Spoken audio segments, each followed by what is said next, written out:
Pemirsa, kasus seorang anak berumur 5 tahun disekap dan dirantai menghebohkan warga Kabupaten Sumedang, Jawa Barat. Selain disekap, tubuh bocah malang ini ditemukan sejumlah luka akibat kekerasan.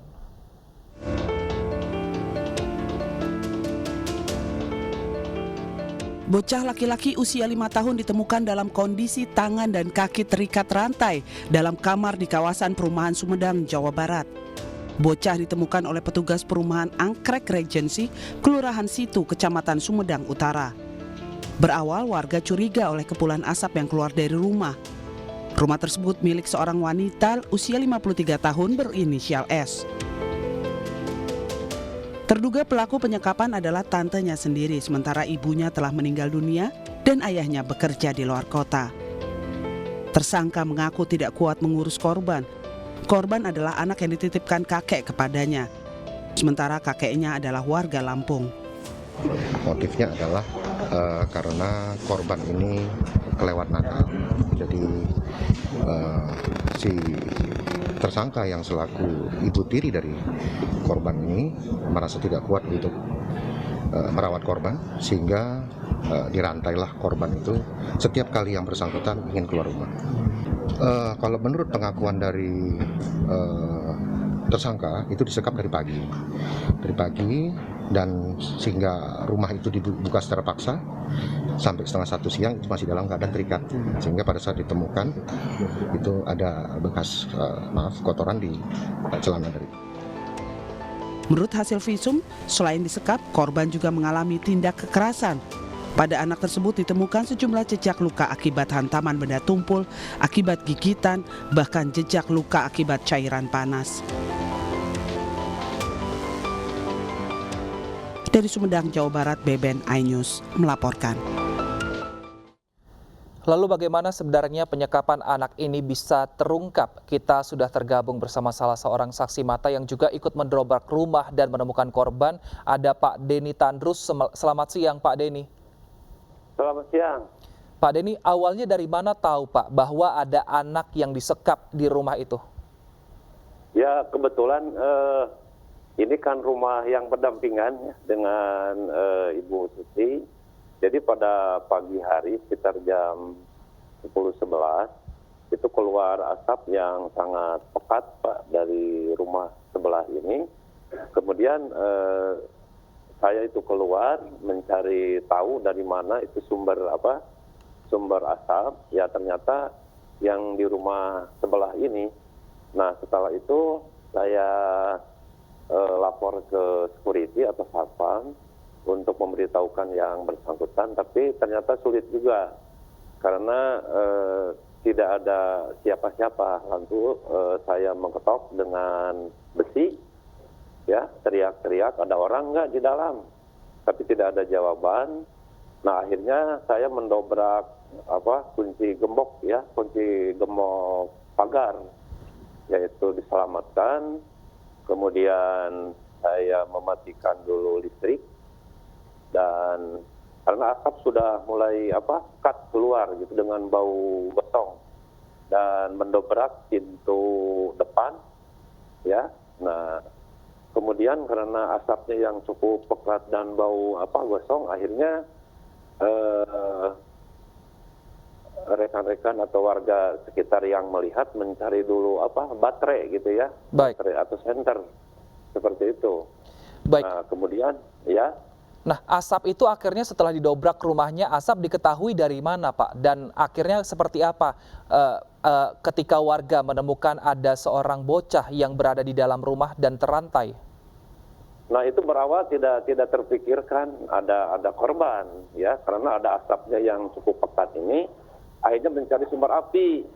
Nah setelah ditemukan sumber api di dapur di bawah, udah selesai karena asap ini akhirnya ada teriakan anak gitu, minta tolong.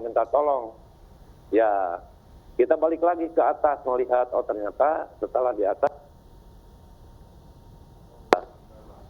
yang sudah tergeletak dengan tangan dan kaki di rantai, yang satu rantainya ke pagar tangga, dan yang satu dua tangannya itu dimasukkan ke diikat melalui pelek, ada 2 pelek mobil gitu kan.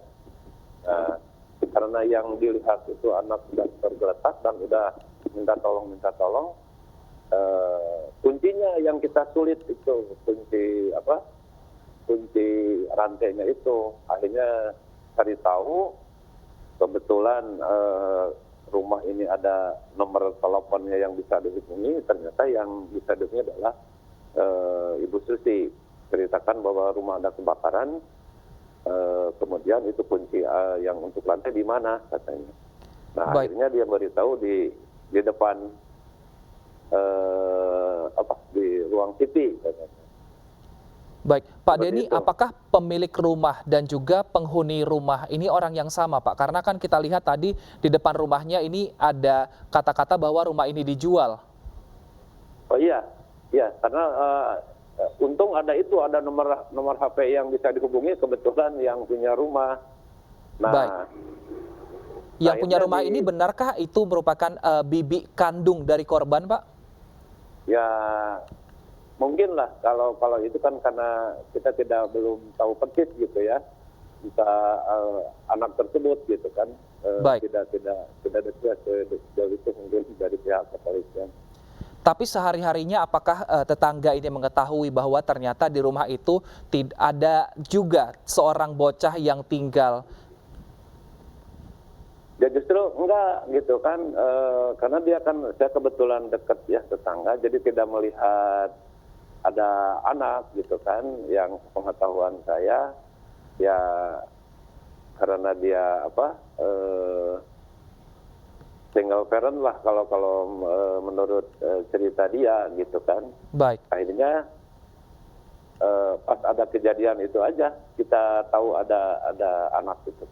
Kalau keseharian pelaku ini, Pak, apakah statusnya ibu rumah tangga atau bekerja dan apakah memang sering bersosialisasi bersama dengan tetangga-tetangga, Pak? Kalau dengan tetangga pada kenal gitu, cuma dia punya perusahaan dulu itu rental ya. Jadi rental mobil, kemudian ya sehingga banyak yang datang ke sini gitu untuk merental mobilnya, sehingga dengan tetangga juga bagus gitu. Cuma ya akhir-akhir ini karena sudah pindah gitu kan, jadi aktivitasnya jarang terlihat di sini gitu. Jarang. Baik, Pak Denny, saat ini korban kondisinya seperti apa, Pak? Wah, ya kalau yang sekarang, Iya, karena sekarang sudah ditangani ya melalui pihak aparat, mungkin sudah dilakukan penyembuhan secara psikologis mungkin gitulah.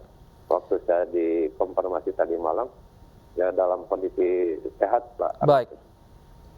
Baik, terima kasih Pak Denny Tandrus atas waktunya dan terima kasih juga Pak sudah menyelamatkan bocah ini. Semoga kita harapkan korban ini bisa segera pulih dan juga kembali ke keluarganya yang berada di Lampung, utamanya kakeknya. Terima kasih Pak Denny, sehat selalu.